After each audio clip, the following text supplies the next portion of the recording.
আমার বুকের ভেতরটা যেন হঠাৎ জমে গেল। মাটিতে পড়ে আছে একটা মানুষের কবজির থেকে কাটা হাত, আর সেই হাতে বাঁধা একটা লাল হলুদ রাখি।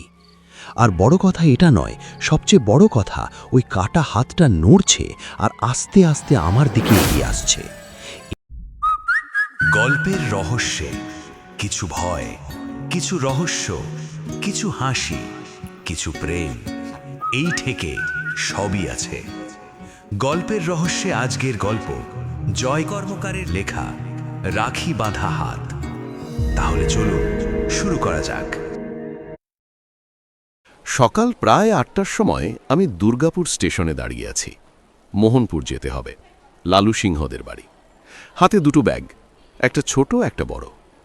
কিন্তু মজার ব্যাপার কি বলতো, ছোট ব্যাগটা আকারে ছোট হলেও ওজন প্রায় বড়টার মতোই। দুটোই এমন ভারী যে কয়েক মিনিট দাঁড়িয়ে থাকলেই কাঁধ ব্যথা শুরু হয়ে যাচ্ছে। স্টেশনে তখন এমন ভিড় যে মনে হচ্ছিল সবাই আজকেই কোথাও যাচ্ছে। কিছুক্ষণ পর ট্রেনটা ঢুকলো প্ল্যাটফর্মে। ট্রেন থামার আগেই লোকজন দরজার দিকে এমনভাবে এগিয়ে গেল যেন যুদ্ধ লাগবে। আমিও ভিড়ের সাথে কোনো মতে একটা জেনারেল কামরায় উঠে পড়লাম। ভেতরে ঢুকেই বুঝলাম ভুল করেছি। কামরা একেবারে ঠাসা, গরম, ঘামের গন্ধ, মানুষের চেঁচামেচি সব মিলিয়ে একটা হাঁসফাঁস অবস্থা। কেউ সিটে বসে, কেউ মেঝেতে বসে, আর বেশিরভাগ মানুষ দাঁড়িয়ে। আমি কোনো মতে ব্যাগ দুটো নামিয়ে সেখানেই বসে পড়লাম। ট্রেন তখন ছুটে চলছে। চাকার শব্দ, মানুষের চেঁচামেচি, হকারের ডাক, সব মিলিয়ে একটা অদ্ভুত অবস্থা। এইভাবেই সকাল গড়িয়ে দুপুর, দুপুর গড়িয়ে বিকেল, শেষে কখন যে রাত হয়ে গেল বুঝতেই পারিনি। রাত প্রায় 11:30টার দিকে হঠাৎ টের পেলাম ট্রেনের গতি কমছে। জানলার বাইরে তাকিয়ে দেখি চারদিকে শুধু অন্ধকার। তারপর ট্রেনটা এসে থামল। আমি ব্যাগ দুটো তুলে নামলাম। স্টেশনের নাম মোহনপুর। নেমেই ঘড়ির দিকে তাকালাম, 11:28। ট্রেনটা আবার ধীরে ধীরে ছেড়ে দিল, আর ট্রেনটা অন্ধকারে মিলিয়ে যেতেই বুঝলাম স্টেশনটা তখন একেবারে অদ্ভুত নীরব। দু একটা হলুদ বাতি জ্বলছে ঠিকই, কিন্তু সেই আলোয় প্ল্যাটফর্মটা আরও ফাঁকা আর নির্জন লাগছিল। চারপাশে তাকিয়ে দেখলাম কোথাও একটা মানুষও নেই। দূরে কোথাও একটা কুকুর ডেকে উঠল। আমি ব্যাগ দুটো কাঁধে তুলে ধীরে ধীরে স্টেশন থেকে বেরোতে লাগলাম। মোহনপুর গ্রামে ঢোকার জন্য স্টেশন থেকে একটা সরু রাস্তা গেছে। সেই রাস্তা ধরেই হাঁটতে শুরু করলাম। চারপাশ তখন একদম চুপচাপ, শুধু আমার হাঁটার শব্দ আর মাঝে মাঝে ঝিঝি পোকার ডাক। কিছুটা এগোনোর পর বুঝলাম ব্যাগ দুটো যেন আরও ভারী লাগছে, কাঁধে টান ধরছে। সামনে একটা বড় গাছ পড়ল রাস্তার ধারে। আমি ভাবলাম একটু দাঁড়িয়ে নিই। গাছটার নিচে দাঁড়িয়ে ব্যাগটা মাটিতে নামালাম। তারপর ব্যাগ খুলে ভেতর থেকে জলের বোতলটা বের করলাম। অনেকক্ষণ ধরে তেষ্টা পাচ্ছিল। 2-3 চুমুক জল খেলাম। জলটা গলা দিয়ে নামতেই একটু স্বস্তি লাগল। তারপর বোতলটা আবার ব্যাগের ভেতরে ঢুকিয়ে চেনটা টেনে বন্ধ করলাম। ব্যাগটা কাঁধে তোলার জন্য হাত বাড়িয়েছি, ঠিক তখনই হঠাৎ ধূপ করে কিছু একটা পড়ল আমার কাঁধের ওপর। আমি লাফিয়ে উঠলাম।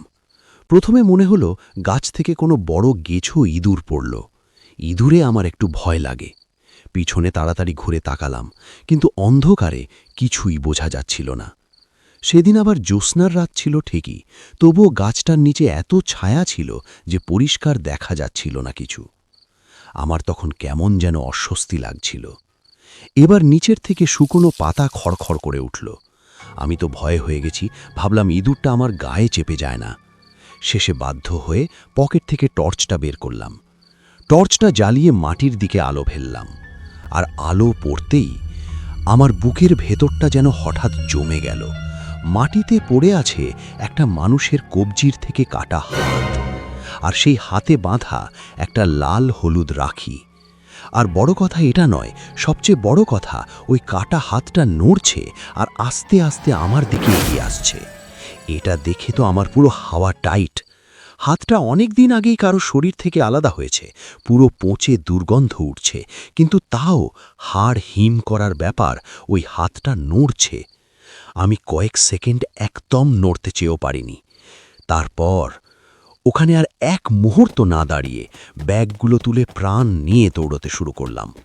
কিন্তু দৌড়তে দৌড়তে হঠাৎ মনে হলো পিছনে যেন ওই হাতটাও আসছে। একটা শব্দ, ধীরে ধীরে মাটিতে কিছু টেনে নিয়ে যাওয়ার মতো শব্দ। আমি একবারও পিছনে তাকাইনি, কারণ আমার তখন মনে হচ্ছিল যদি পিছনে তাকাই তাহলে নিশ্চিত ওই হাতটাই দেখতে পাবো। আমি যতটা পারি তত দ্রুত দৌড়তে লাগলাম। শ্বাস তখন একেবারে কাঁপছে, ব্যাগ দুটো কাঁধে লাফাচ্ছে, তবুও থামিনি। কিছুটা দূরে যাওয়ার পর হঠাৎ সামনে একটা হালকা আলো দেখতে পেলাম। প্রথমে ঠিক বুঝতে পারছিলাম না, আর একটু এগোতেই বুঝলাম একটা ছোট চায়ের দোকান। দোকানের সামনে একটা কেরোসিন ল্যাম্প জ্বলছে। আমি প্রায় দৌড়ে গিয়ে দোকানের সামনে দাঁড়ালাম, হাঁপাচ্ছি ভীষণ। দোকানের লোকটা তখন চুলোর পাশে দাঁড়িয়েছিল। আমাকে ওই অবস্থায় দেখে অবাক হয়ে বলল, "কি হলো বাবু, এত হাঁপাচ্ছেন কেন?" আমি একটু জল চাইলাম। লোকটা একটা গ্লাসে জল দিল। জলটা এক ঢোকে খেয়ে ফেললাম। তারপর একটু স্বাভাবিক হয়ে বললাম, "ওই সামনে যে বড় গাছটা আছে তার নিচে।" লোকটা বলল, "কি হয়েছে সেখানে?" আমি একটু কাঁপা গলায় বললাম, "ওখানে একটা মানুষের কাটা হাত পড়ে রয়েছে, কবজির থেকে কাটা, পচা গন্ধযুক্ত, তার উপর ওই হাতটা নড়ছিল।" লোকটা কয়েক সেকেন্ড আমার দিকে চুপ করে তাকিয়ে রইল। তারপর হঠাৎ অদ্ভুতভাবে হেসে বলল, "হাত?" তারপর একটু ঝুঁকে এসে বলল, "আচ্ছা দেখুন তো, এই হাতটা নাকি?" বলেই সে তার ডান হাতটা আমার দিকে তুলে এগিয়ে দিল। আমি স্বাভাবিকভাবেই তাকালাম, আর তাকাতেই আমার বুকের ভেতরটা যেন হিম হয়ে গেল। কেরোসিন ল্যাম্পের হালকা হলুদ আলোয় স্পষ্ট দেখতে পেলাম তার হাতটা সাধারণ মানুষের হাত নয়। কবজির কাছে যেন ছেঁড়া, চামড়া কুঁচকে গেছে, আর সেই কবজিতে বাঁধা একটা লাল হলুদ রাখি, ঠিক যেরকমটা আমি একটু আগেই গাছতলায় দেখেছি। হাতটা থেকে পচা দুর্গন্ধ বেরোচ্ছে, আর সবচেয়ে ভয়ের ব্যাপার, হাতটার আঙুলগুলো আস্তে আস্তে নড়ছে, যেন জীবন্ত। আমি আর এক মুহূর্তও দাঁড়াইনি, ব্যাগ তুলে নিয়ে আবার প্রাণপণে দৌড়তে শুরু করলাম। পেছন থেকে তখনও মনে হচ্ছিল কেউ যেন হাসছে। আমি পিছনে তাকাইনি, শুধু দৌড়তে লাগলাম। মোহনপুর গ্রামে ঢোকার আগেই একটা ছোট পুলিশ ফাঁড়ি আছে। দৌড়তে দৌড়তে আমি সোজা সেখানে ঢুকে পড়লাম। ভেতরে একজন দারোগাবাবু আর দুজন কনস্টেবল বসেছিল।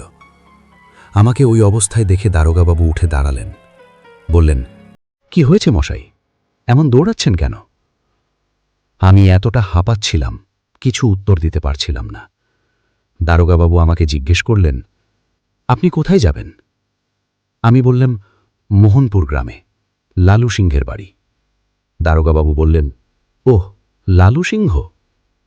তখন আমি বললাম, "স্যার, আমি একা যেতে পারবো না, যদি আপনারা পৌঁছে দিতেন।"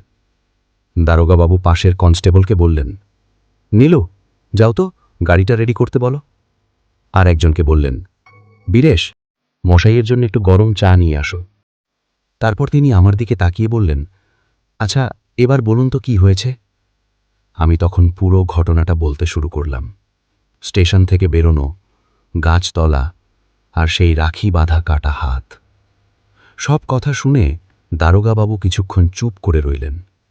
আমি তখনও হাঁপাচ্ছি, মাথার ভেতরটা ঝিমঝিম করছে। হঠাৎ দারোগাবাবু বললেন, "দেখুন তো, এই হাতটা নাকি?" এই কথাটা শুনতেই আমার বুকের ভেতরটা যেন কেমন করে ধক করে উঠল, কারণ ঠিক এই একই কথা আমি একটু আগেই চায়ের দোকানের লোকটার মুখে শুনেছি। এক মুহূর্তের জন্য মনে হলো এখানেই বুঝি দাঁড়িয়ে দাঁড়িয়ে মরে যাব। আমি ধীরে ধীরে মাথা তুলে দারোগাবাবুর দিকে তাকালাম, আর তাকাতেই আমার বুকের ভেতরটা যেন বরফ হয়ে গেল। দারোগাবাবু তার ডান হাতটা আমার সামনে তুলেছেন, কিন্তু সেটা মানুষের স্বাভাবিক হাত নয়। কবজির কাছে ছেঁড়া, চামড়া উঠে গেছে, কবজিতে বাঁধা একটা লাল হলুদ রাখি, ঠিক সেই একই রাখি যেটা আমি গাছতলায় দেখেছি, আর একটু আগেই চায়ের দোকানের লোকটার হাতেও দেখেছি। হাতটা থেকে পচা গন্ধ বেরোচ্ছে, চামড়া উঠে গিয়ে ভেতরের হাড়গুলো দেখা যাচ্ছে। তবুও আঙুলগুলো আস্তে আস্তে নড়ছে, আর ধীরে ধীরে সেই হাতটা এগিয়ে আসছে আমার দিকেই, ঠিক যেন আমাকে ধরতে চাইছে। আমি আর এক মুহূর্তও দাঁড়াইনি, ব্যাগ তুলে নিয়ে সোজা পুলিশ ফাঁড়ি থেকে দৌড়ে বেরিয়ে গেলাম। পিছনে কি হচ্ছিল জানি না। আমি আর একবারও পিছনে তাকাইনি, শুধু দৌড়তে লাগলাম। ভোর হওয়ার আগ পর্যন্ত কোথায় কোথায় যে দৌড়েছি মনে নেই। সকাল হতেই প্রথম ট্রেনটা ধরলাম আর সোজা বাড়ি ফিরে এলাম। আজও ভাবি, সেই রাতের রাখি বাঁধা হাতটা আসলে কি ছিল।